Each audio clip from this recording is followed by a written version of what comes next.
तो उम्मीद है आपने स्टोरी के पहले के पार्ट देख लिए होंगे। तो देखते हैं इस चैप्टर में क्या होता है। यहाँ पर कैसल में हमारे ग्रेस के साथ चैप्टर स्टार्ट होता है। बटलर आके बोलता है, योर ग्रेस, आपका डिनर रेडी हो चुका है।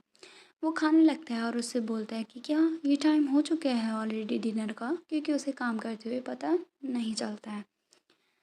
यहाँ पर तभी एमिली उसे सर्व करती है और यहाँ पर ड्यूक बोलता है कि तुम तो कायरा की मेड हो, है ना? तुम यहाँ पर क्या कर रही हो? तुम तो अभी जो कायरा है उसे करना होता है तुम्हें इस टाइम के दौरान। तो वो उसे बोलती है कि जो हर लेडीशिप है वो आफ्टरनून में गई थी, लेकिन अभी तक वो रिटर्न नहीं हुई हैं। उसकी बात सुन के वो फ्लंच हो जाता है और उससे बोलता है कि क्या वो अभी तक रिटर्न नहीं हुई हैं? क्योंकि ना अभी पास्ट कुछ दिनों से, कुछ मंथ्स के दौरान ड्यूक काफ़ी ज़्यादा कायरा पे अटेंशन देता है, उसकी छोटी छोटी बातों पर। तभी अचानक से उसे याद आ जाता है कि कहीं वो किसी और के साथ तो नहीं है। उसे याद आता है यहाँ पर उस मैजिशियन के बारे में, और यहाँ पर वो सोचते हैं कि क्या वो भी स्टिल उस गुड फॉर नथिंग जर्क के साथ हैंग तो नहीं कर रही है। तो यहाँ पर एमिली उसे जल्दी से एक्सप्लेन करते हैं कि नहीं नहीं योर ग्रेस, वो वहाँ पर वेलकम पार्टी में गई थी नाइट्स के साथ और अभी तक वो नहीं लौटी हैं। इसकी बात सुन के उसे थोड़ा रिलैक्स होता है और उससे बोलता है ओके। यहाँ पर ना फिर वो सोचता है कि अपने मन में कि अभी वो काफ़ी ज़्यादा अलग बिहेव करने लगी है। तो यहाँ पर एमिली तो जल्दी से भागने की करती है, क्योंकि जो ड्यूक है उसके सामने ज़्यादातर लोग नहीं टिक पाते हैं। तभी यहाँ पर ना वो सोचता है अपने मन में कि वो इस आर के दौरान लोगों से मिलने के लिए गई है। वो काफ़ी ज़्यादा चेंज हो चुकी है। ये कहते हुए वो खाना खाने लगते हैं। तभी वो देखता है कि वहाँ पर एक मैसेज आया होता है, और वो किसका होता है वो हमें नेक्स्ट पार्ट में पता चल। तो हमें पता चलता है वो लेटर उसकी आंट का होता है, जो कि लास्ट एल्मनेस्ट होती है पैरवेस फैमिली की। उसने लिखा होता है, डियर लुडविक, जो ब्यूटीफुल सीज़न है गॉडेस का वो बहुत ही जल्दी आने वाला है। चलो ठीक है, मैं स्ट्रेट पॉइंट पे आती हूँ। मुझे डर है मैं इस बार जो रिचुअल है उसमें प्रिसाइड नहीं कर पाऊँगी, क्योंकि मेरी हेल्थ ज़्यादा मेरे साथ नहीं दे पा रही है। और वो लिखती है आगे, इसलिए मुझे किसकी ज़रूरत है जो कि मेरी जगह जो सेरेमनी है उसे कंडक्ट कर सके।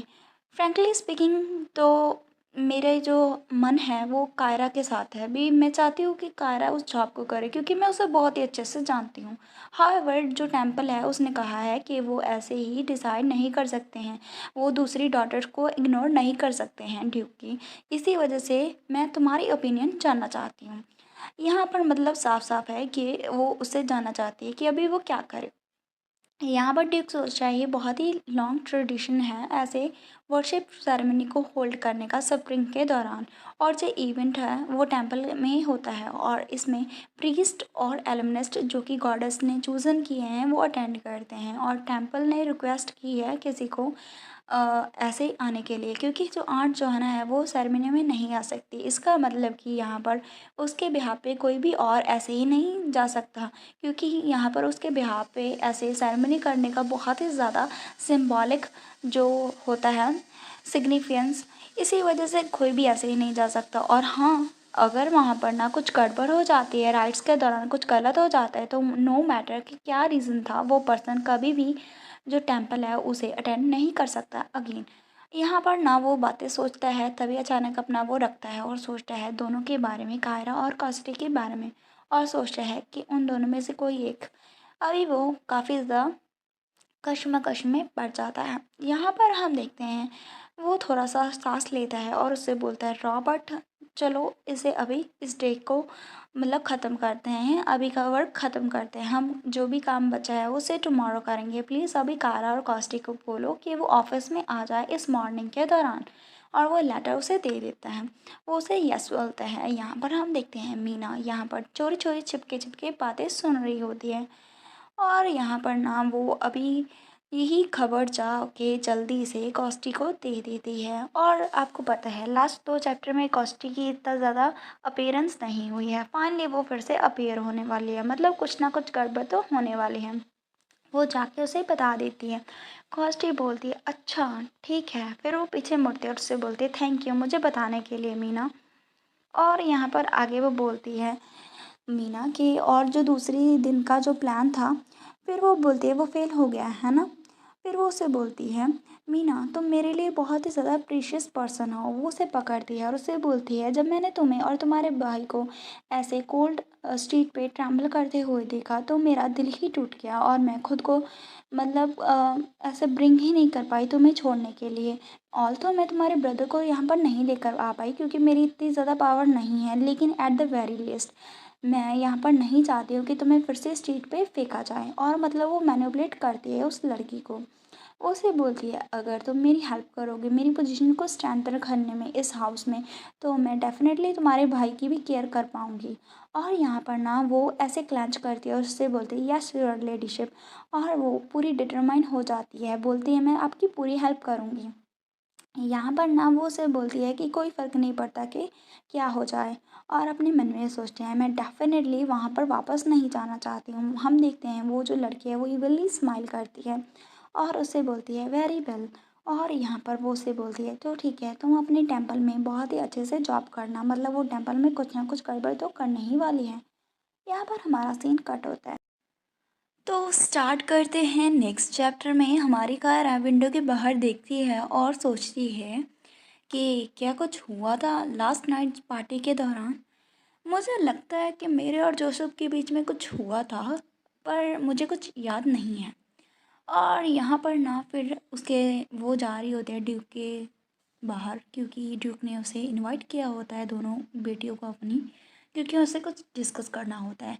वहाँ पर आ जाती है कॉस्टी भी, जो कि बोलते हैं कायरा, और उससे बोलते हैं लॉन्ग टाइम नो सी। ऑल तो हम सेम ही हाउस में रहते हैं लेकिन हम हार्डली ही एक दूसरे को देखते हैं।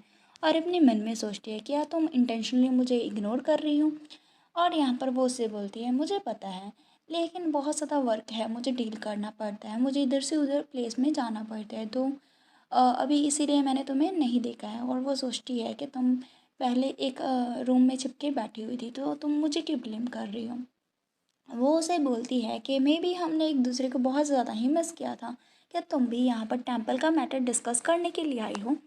यहाँ पर वो सोचती है अपने मन में कि सब्स्टिट्यूट चाहिए, जो सब्स्टिट्यूट राइट है उसे परफॉर्म करने के लिए हमारी आर्ट के तौर पे। और अभी वो कौन हो सकता है वो हमें जाके ही पता चलेगा। वो अपने मन में सोचती है, पास्ट में कॉस्टी गई थी टेम्पल में उस रोल के लिए, क्योंकि उस टाइम के दौरान जैसे कि आपको याद होगा मीना ने पहले उसे जो है जानबूझ के प्रोवोक करने की कोशिश की थी, और पास्ट लाइफ में वो प्रोवोक हो जाती है और उसे एक्यूज़ किया गया था कि उसने मीना को अब्यूज़ किया है किसी भी रीज़न के लिए, बिना किसी रीज़न के, जिसकी वजह से उसे ग्राउंड कर दिया गया था और वो नहीं जा पाएगी। फिर वो ओपन करती है गेट को और सोचती है दिस टाइम मैं जाऊँगी। यहाँ पर वो एंटर करती है और सोचती है कि इससे कोई फ़र्क नहीं पड़ता कि क्या होता है क्या नहीं, लेकिन मैं ज़रूर जाऊँगी। तो यहाँ पर देखते हैं जैसे ही वो दोनों एंट्री लेती हैं, ड्यूक उन्हें देखता है और उससे बोलता है, मुझे लगता है कि तुम्हें ऑलरेडी पता चल गया होगा, रॉबर्ट ने तुम्हें इन्फॉर्म कर दिया होगा इस मॉर्निंग के दौरान कि तुम यहाँ पर क्यों हो। फिर यहाँ पर वो उससे बोलता है, क्योंकि तुम्हारी जो ग्रेट आंट है वो अकेले ही इस जॉब को कर रही होती हैं, तो इसीलिए हमें सिर्फ एक पर्सन की ज़रूरत है, लेकिन फिर भी मैं तुम्हारी ओपिनियन को जानना चाहता हूँ, तुम दोनों में से कौन। वो ऐसा बोलने ही लगता है कि पहले ही वो दोनों आंसर दे देती हैं कि हम जाएंगे। दोनों ही ऐसे करते हैं ना साथ में, तो कायरा बोलते, कॉस्टी तुम यहाँ पर क्या टेम्पल में पहले कभी गई हो। वो उसे बोलती है, ऑफ कोर्स मैं हम हर मंथ प्रे करने के लिए जाती हूँ टेम्पल में, लेकिन मुझे नहीं लगता है मैंने कभी भी तुम्हें टेम्पल में जाते हुए देखता है। तो हमारी कायरा बोलती है, मैं आउटर हॉल की बात नहीं कर रही हूँ टेम्पल के, जो कि हर किसी के लिए एक्सेसिबल है, मैं बात कर रही हूँ इनर हॉल के बारे में जहाँ पर राइट हेल्ड होता है। और यहाँ पर ना वहाँ पर जाने का फ़ायदा ही क्या है जब तुम्हें नहीं पता है कि सेरेमनी कैसे प्रिपेयर की हो जाती है। उसकी बात सुन के उससे बोलती है वो कि तुम्हें पता है क्या। फिर वो उसे बोलती है, ऑफ कोर्स मैं ग्रेट आंट के साथ बचपन में जाया करती थी। तो यहाँ पर ना कायरा बोलती है कि मैं ऑफन ही जाया करती थी बचपन में ग्रेट आंट के साथ टेम्पल में। और अपने मन में सोचते हैं, मैंने प्रिपरेशन प्रोसेस के बारे में सुना है लेकिन मैंने कभी उसे खुद से अटेंड नहीं किया था। फिर उसकी बात सुन के ना वो जल्दी से बोलने लगती है, फादर कायरा के पास बहुत ज़्यादा एक्सपीरियंस है टेम्पल में, लेकिन मुझे लगता है मैं भी डिज़र्व करती हूँ सेम ही एक्सपीरियंस होने का, क्योंकि मैं ग्रैंड ड्यूक की डॉटर हूँ। तभी वो अपने माथे पर हाथ रख लेता है और उससे बोलता है कि मुझे नहीं पता था कि तुम दोनों इतना ज़्यादा ईगर होगी जाने के लिए। फिर वो उसे बोलती है ठीक है, फिर हम ग्रेट आंट की ओपिनियन को फॉलो करेंगे। और यहाँ पर ना, क्योंकि आपको पता होगा ग्रेट आंट ने बोला था कि वो चाहती हैं कायरा वहाँ पर अटेंड करे, क्योंकि वो उसे बचपन से जानती थी और ये बात जो होती है कॉस्टी उसे पता होता है, क्योंकि मीना ने उसे ये सारी खबर दे दी होती है पहले ही। ये बात सुन के ना वो फ्लिंच हो जाती है, फिर वो जल्दी से कायरा को ग्रैब करती है, क्योंकि वो किसी ना किसी तरह से टेंपल में जाना चाहती है। वो उससे बोलती है बहुत ही स्माइल करते हुए कि क्यों ना फिर हम दोनों ही जाएं। कायरा ये बात सुन के ना उसे बहुत ही चल्स पड़ने लग जाते हैं और वो सोचती है कि क्या ये सीरियस है। तभी वो उससे बोलती है व्हाट द, और वो स्माइल करते हुए उससे बोलती है अगर हम दोनों साथ में जाएंगे तो वहाँ पर कम काम होगा, क्योंकि हम दोनों ही जो रोल्स हैं उसे शेयर कर सकते हैं। तो उसका फादर उससे बोलता है कायरा तुम क्या कहती हो। फिर वो सोचती है कि मैं कहना चाहती हूँ, फिर वो अपने मन में सोचती है कि अगर मैंने इंसिस्ट किया कि मैं अकेले जाना चाहती हूँ तो क्या होगा। क्या अगर जो हिज ग्रेस हैं उसने कॉस्टी को अकेले भेज दिया, मुझे नहीं भेजा, तो फिर मैं क्या करूँगी। वैसे भी हाफ अच्छा होता है किसी चीज़ से ना मिलने से। तो यहाँ पर ना जो कायरा है वो ग्रैंड ट्यूब के ऊपर ज़्यादा ट्रस्ट नहीं करती है। उसे लगता है कि वो कॉस्टी का साथ देगा, इसी वजह से वो नहीं कहती है कि वो नहीं जाना चाहती, लेकिन असल में ऐसा नहीं होता है। अभी इस लाइफ में तो कम से कम ऐसा नहीं होने वाला था। अगर वो मना कर देती जाने के लिए कि वो नहीं जाना चाहती उसके साथ, तो फिर जो ड्यूक है वो कायरा को अकेले भेज देता। लेकिन क्योंकि कायरा उस पर ट्रस्ट नहीं करती है, वो उससे बोलती है ठीक है मैं उसके साथ चली जाऊंगी, और उससे बोलती है आगे क्योंकि हम दोनों ही जाना चाहते हैं तो ये फेयर होगा अगर हम दोनों ही जाएं। उसकी बात सुन के ड्यूक उसे देखने लग जाता है। फिर वो उसे बोलता है वेरी वेल, तो फिर मैं टेम्पल को इन्फॉर्म कर दूंगा। उधर यहाँ पर वो बड़बड़ करने लग जाती है, बोलती है वाह इज़न्ट इट ग्रेट कि हम दोनों साथ जा रहे हैं। तभी वो उसे बोलती है मेरी आर्म को छोड़ो, और यहाँ पर वो उसे बहुत ही ज़्यादा बेकार और रेडिकुलस फील होता है। तो वो जल्दी से छोड़ देती है और उससे बोलते हैं आई एम सॉरी। और यहाँ पर कायरा डस्ट ऑफ करने लगती है अपनी आर्म को, और उससे बोलती है ड्यूक को अगर यहाँ पर कुछ और मैटर डिस्कस करने के लिए नहीं है तो फिर मैं चलती हूँ। और यहाँ पर वो भी उसे बोलते हैं फादर मैं भी जा रही हूँ, और मुझे नहीं लगता कि मुझे आपके वर्क को डिस्ट्रैक्ट करना चाहिए। तो अभी आपने नोटिस किया होगा जो कायरा है वो ड्यूक को ड्यूक और या फिर हिज ग्रेस कह के बोलती है, और यहाँ पर ना वो ऑलरेडी ही उसे फादर बोलने लगी है कॉस्टी, और ये जो डिफरेंस है वो जानबूझ के क्रिएट कर रही है।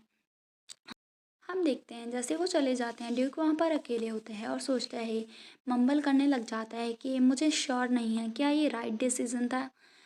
और यहाँ पर हमारा सीन कट होता है। हम देखते हैं फाइनली जो डिपार्चर का डे है वो आ जाता है। वो दोनों ही टेंपल को जाने के लिए रेडी हो जाती हैं, और जो कैरेज है उसमें दोनों ही बैठी होती हैं। कायरा सोचती है मुझे लगता है ये अच्छी चीज़ है कि मैं राइड को अटेंड कर रही हूँ। यहाँ पर फिर वो अपने मन में सोच रही लेकिन मैं होप कर पा रही थी कि मैं इसके साथ सेम राइड में सेम कैरेज में ना राइड करती। और यहाँ पर हम देखते हैं वो तो चैटर बॉक्स की तरह चैटर करते जा रही होती है, और उससे बोलती है जब ना मैं वहाँ पर वॉलंटियर करने के लिए जाऊँगी तो मैं वहाँ पर ना पहले आउटर हॉल में ही रहा करती थी। मुझे नहीं पता था कि टेंपल में के अंदर कुछ इनर हॉल भी है। तुम तो वहाँ पर पहले भी गई होगी, तुम कितने टाइम पर गई हो। कायरा उसे सिंपली बोलती है मुझे याद नहीं है। फिर वो उसे बोलती है ऑफ कोर्स तुम फिर से शुरू हो गई, तुम फिर से वैसे ही रिएक्ट कर रही हो, प्लीज़ मुझे बताना अगर मुझे किसी चीज़ को जानने की ज़रूरत है। और उसे स्माइली और स्वीटली बात करती है, बोलती है कि मुझे बिलीव नहीं हो पा रहा कि हम दोनों सेरेमनी को साथ में परफॉर्म कर रहे हैं, मैं बहुत ही ज़्यादा लुक फॉरवर्ड कर रही हूँ इसे। वो भी उसे या बोलती है, और यहाँ पर हमारा सीन कट होता है। और आपको नेक्स्ट पार्ट और भी ज़्यादा इंटरेस्टिंग लगेगा। एंड अगर आप यहाँ तक पहुँच चुके हैं तो मुझे उम्मीद है आपको वीडियो अच्छी लगी होगी। तो वीडियो को लाइक करना, चैनल को सब्सक्राइब करना मत भूलिएगा। That's it, bye.